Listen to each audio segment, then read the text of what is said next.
Lucia Sanchez, and this is my audience.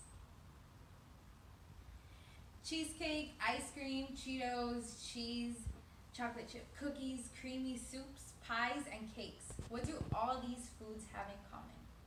Milk, specifically cow's milk. Most of us have had, or at least if you're like most Americans, you avidly consume milk and its milk products.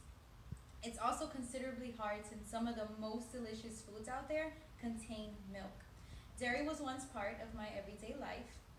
I now have been dairy free for over a year now, and it's due to being hospitalized for intestinal infection, gastric issues, and high inflammation. Shortly after that, I was advised to remove all dairy products from my diet. Not only am I much healthier, but I no longer suffer from a list of side effects that I used to simply ignore. Yes, milk does report high amounts of protein, high amounts of calcium, but the harmful effects outweigh the nutrients that may or may not be absorbed by the human body. In order to get a better understanding of cow's milk and its harmful effects, we will first look at the known benefits in milk and discuss whether in fact are they actually beneficial. We are then look at what these harmful effects are and healthier, better alternatives to cow's milk. First, let us start by dissecting milk's most discussed attributes: its high levels of calcium and its high levels of protein. When you think calcium, you think milk.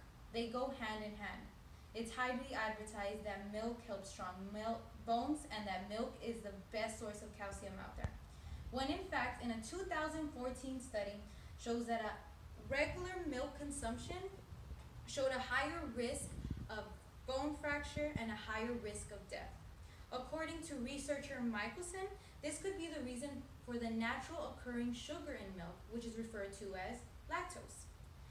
This is also the reason you find most Americans to be lactose intolerant. This is due to us as humans, we don't produce the enzymes to be able to digest this lactose, usually after prematurity. Milk is also consisted of about 80% casein. Casein is in fact the reason why milk is praised for its high amounts of protein.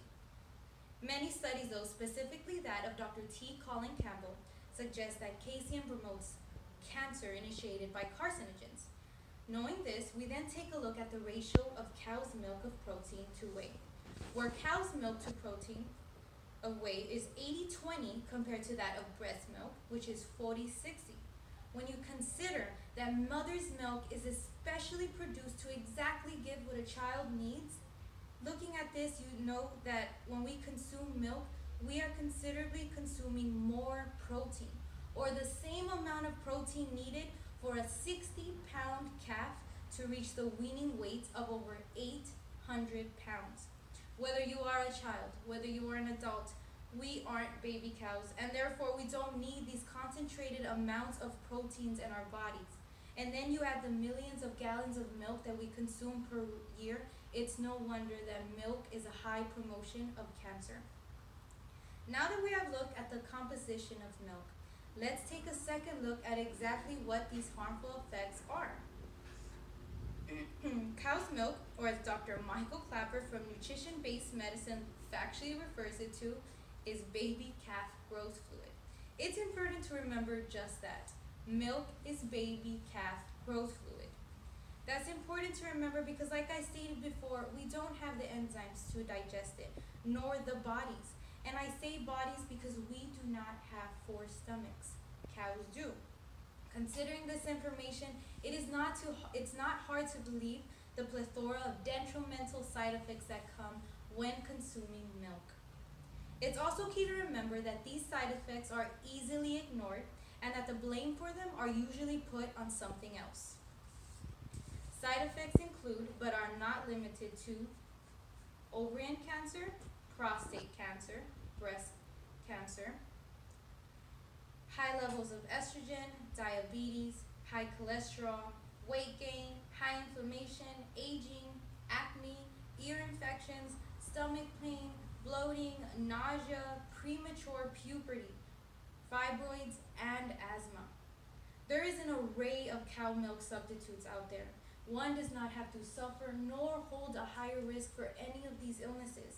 Not only are these alternatives much tastier, but they also can contain the same amount of proteins and higher amounts of calcium.